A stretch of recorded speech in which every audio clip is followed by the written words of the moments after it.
Paul Goldsmith.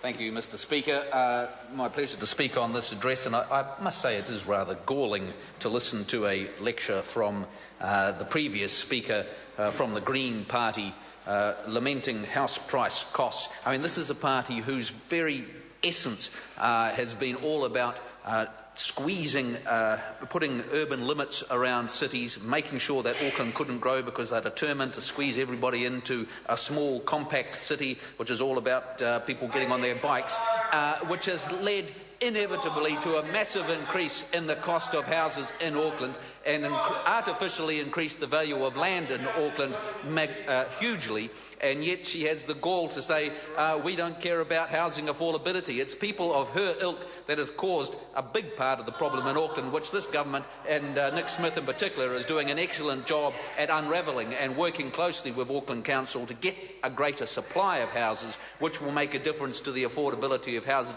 and will really change things. And also they oppose any changes to the RMA. They're opposed that they always want to add as many costs as they possibly can around heritage, around any aspect of housing. They are the party that wants to add costs to building new houses, and yet here they are lecturing us on housing affordability. Mr. Speaker, very keen to talk about this budget, which I'm proud to be associated with as part of the National Party. It's about a budget which is managing a growing economy.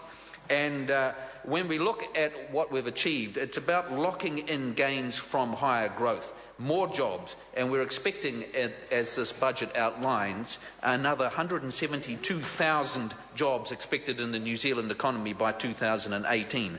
We've seen average wages, Mr. Speaker, up $3,000 in the past 2 years, and under this budget they're forecast to grow another $7,600 to $62,000 per annum as an average wage by 2018. And I think we've got a lot to be proud of there.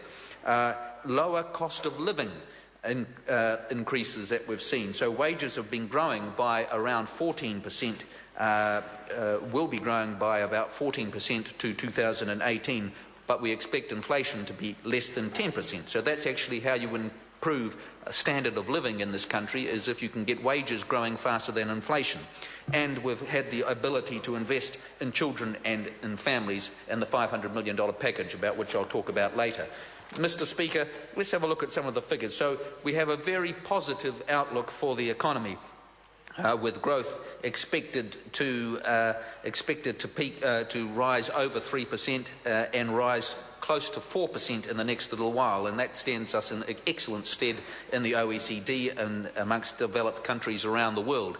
New Zealand economy is growing well, and so the challenge that we've set ourselves is to extend that period of growth so it's sustainable over a period. We always have the Treasury forecasts, which have us dropping back down to 2% next year because they worry about the sustainability of growth in the New Zealand economy. And so our challenge, and all the work that we're doing around the business growth agenda and all the work in government, is about trying to extend that period of growth so that we can sustain 3% growth for a longer period and really increase the living standards of New Zealanders. I just want to have a look here at the unemployment rate. We heard Mr. Cunliffe a couple of weeks ago going on about he had promised to get unemployment down to 4% if he ever got near government. Well, lo and behold, if we look at the budget forecasts, we see it's going down to, it's forecast to be 4.4% in late 2017. So we are actually on track to make excellent progress on reducing unemployment. But the main thing, of course, is employment itself is up magnificently. And so there's more people working hard with the opportunity to do well for them and their families and receive those higher annual wages. Every budget cycle we have a lecture from Mr. Parker about the woes and perils of the current account deficit and how bad the New Zealand is and how badly we do. Well, actually, if we look at this budget, we're not doing too bad on the current account deficit. It's going to be less than 3% of GDP. And yes, Mr. Goff suggests the projections aren't looking so good. Well, if we look at the budget in 2010, if we look at the progression. if we look at the projections of the budget in 2010, the Treasury were forecasting us this year to have a current account deficit of 7% of GDP. Oh dear, they got that wrong, didn't they? So the Treasury has form of being overly pessimistic of current account deficits in New Zealand. And this government has been actually very successful in doing what it can to encourage export growth and good net balance of payments, which is putting us in good stead long term.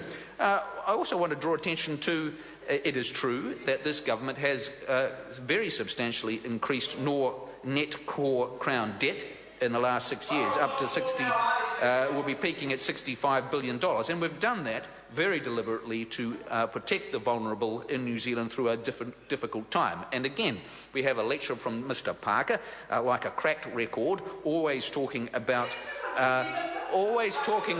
inequality.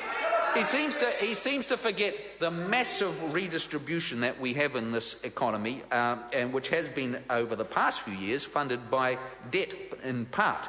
And so we have a situation at the moment where 12% of households in New Zealand pay 76% of the income tax. Now, is the Labour Party saying, "Oh, that's not enough"? What would be enough? Are you really advocating that perhaps that 12% of households should pay what? 90%, or maybe they should just pay 100%. Why not? In fact, why be so bold as to say it's only 12% of households? Why don't we just get to the top 1% of households paying 100% of the tax and be done with it? And I think that's been tried in other countries, that's what they think. In Russia, but I think that's what they think. But we often forget when we talk about income redistribution and poverty in New Zealand is that roughly half the households, particularly if they have children, pay very little or no income tax after working for families is taken into account. And as well as paying little or no income tax, they receive basically free healthcare, they receive free education for their children and high-class first-world education.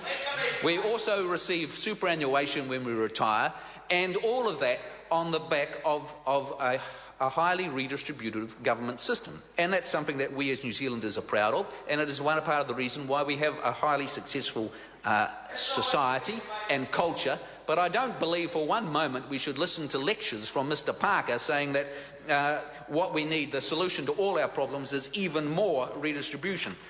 We move on to responsible government spending, because this budget and this government has an exemplary record over the last 6 years at responsible government spending. If we look back at that terrible period of the Labour government in the 2000s, where we heard another great diatribe from Mr. Cunliffe. I haven't seen him recently, where he told a whopper and said that under Labour there were 9 surpluses in a row. What a load of nonsense. The last budget that Labour was responsible in 2008 led to a $3.9 billion deficit. And that was largely because they had increased spending by 12% in 1 year. 12% in 2008, $7 billion of extra spending. Well, this government hasn't been able to continue doing that, and there's no way the economy would have survived if we continued to do that.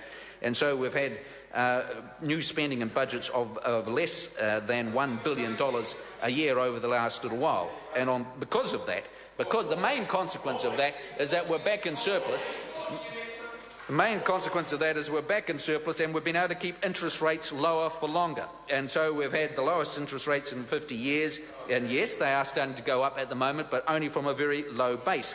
And when we talk about housing affordability in Auckland, that is the most important aspect. If you have the ability to borrow interest rates at around 6 or 7%, that enables you to borrow money and buy a decent house. And yes, there's no question that people in the area where I come from in Epsom are worried about housing affordability, and that is why the government is paying an enormous amount of attention to the issue. It's why we are focusing so hard on getting the supply of new houses and land availability up so we can reduce that pressure. It's why this budget reduce some of the costs in building materials. It's why we've got an bill coming through the House at the moment trying to restrain development contributions, which in some councils have been like a runaway train. It's why we're trying to do RMA reforms and are not being helped by members on the other side who cry crocodile tears about wanting to reduce housing affordability but do nothing about it. And it's why we're determined to keep interest rates lower for longer. And on that basis, Mr Speaker, I do commend this budget to the House. Thank you. Good speech. David Shearer. Thank you, Mr Speaker. That was a fine speech by what should be the